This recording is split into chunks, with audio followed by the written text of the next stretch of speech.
কাকু একটা গল্প শোনান তো। গল্প শুনবে নিলে কি লেবু লেবু লেবু বইছো তোমার দুইটা গল্প আনছি, শোনা দুইটা। এই গল্প কাঁঠাল খাইছে নিবে কাঁঠাল খাসি ছোট ছোট ছোট কাঁঠালের কি স্বাদ আছে আর আছে আমার মোটামুটি। এই জন্য আমি মনে কর বর্তমানে কাঁঠাল খাওয়া বাদ দিছি 25-30 বছর আগে কারণ এলে কাঁঠাল কোনো কাঁঠালে নয়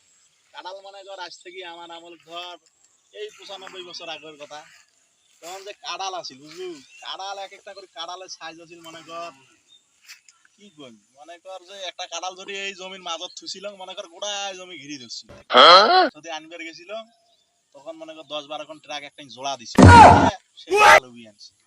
সে কাঁঠালের একটা করে আওয়াজ সাইজে মনে কর আসিল মনে কর এ বিশাল বিশাল আওয়াজ সে একটা আওয়াজ যদি খাবার বসছিল মনে কর এ 50-60 জন মিলিয়ে একটা আওয়াজ খাবার পায়নি আর এই কাঁঠালের যে স্বাদ মনে কর স্বাদ এলা মুখের মধ্যে লাগিয়েছে ওই স্বাদের কথা যদি খেয়ালে এলা জুড়ে দিয়ে খালি তখন লোকের পানি খায় রে কাঁঠাল সে আফসোসে মনে করো এলা কাঁঠাল খায় বাদ